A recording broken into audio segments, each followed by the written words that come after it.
Hello வணக்கம் and welcome to Divya's Nalabagam. இன்றைக்கி ரொம்பவே சுவையான நல்ல காரசாரமான சில்லி பிரெட் எப்படி பண்ணுறதுன்னு பார்க்கலாம் வாங்க.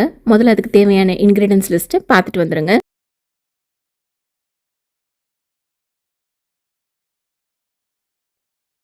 இதுக்கு முதல்ல ஒரு 6லேருந்து 8 பிரெட் ஸ்லைசஸ் எடுத்துக்கோங்க. இது இந்த மாதிரி க்யூப்ஸாக கட் பண்ணி வச்சுக்கோங்க. இப்போது ஒரு பேனில் 1லேருந்து 2 டீஸ்பூன் எண்ணெயோ நெய்யோ சேர்த்துக்கோங்க.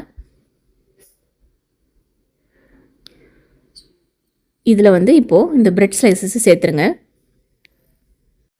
இதை இப்போது நல்லா மிதமான தீயில் பொன்னிறமாற வரைக்குமோ நல்ல முறுமுறுப்பாற வரைக்குமோ வறுத்தெடுங்க.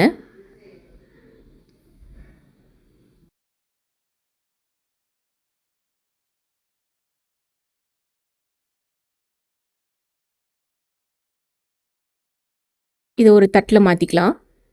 இப்போது அதே பேனில் இன்னும் கொஞ்சம் எண்ணெய் விட்டுக்கலாம். இதில் ஒரு 1/2 டீஸ்பூன் சீரகம், 4 பல்லு பூண்டை பொடியை கட் பண்ணி சேர்த்துக்கோங்க. பச்சை மிளகாய் அதையும் சேர்த்துக்கோங்க. இதை நல்லா வறுத்துட்டு ஒரு 2 வெங்காயம் நல்ல பொடியை கட் பண்ணதை அதை சேர்த்துக்கோங்க. இதையும் நல்லா வதக்கிக்கோங்க. வெங்காயம் வதங்கினதும் பொடியை கட் பண்ண தக்காளி 1ஓ 2ஓ அதையும் நல்லா இந்த மாதிரி கட் பண்ணி சேர்த்துக்கோங்க. இதையும் நல்லா வதக்கிடுங்க. இப்போது இஞ்சி பூண்டு விழுது ஒரு 1/2 டீஸ்பூன் சேர்த்து அதையும் ஃபியூ செகண்ட்ஸ் வதக்கிடுங்க. இப்போது மிளகாய்த்தூள் ஒரு 1/2 டீஸ்பூன் சேர்த்துக்கலாம். இது கூட தக்காளி சாஸ் 1 டேபிள் ஸ்பூன் அளவு சேர்த்துக்கலாம். இதில் ரெட் சில்லி சாஸ் ஒரு 1.5 டீஸ்பூன் அளவுக்கு சேர்த்துக்கலாம்.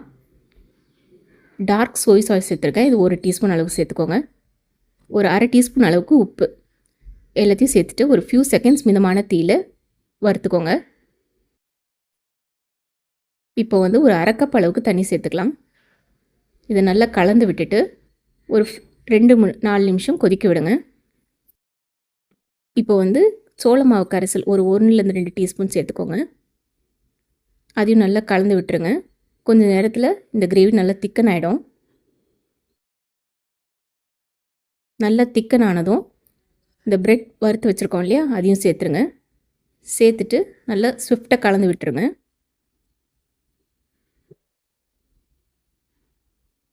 ஒரு 2 நிமிஷம் மட்டும் வதக்கினா போதும். கடைசியாக கொத்தமல்லி தலையோ இல்லை ஸ்ப்ரிங் ஆனியன்ஸோ கட் பண்ணி சேர்த்துக்கோங்க.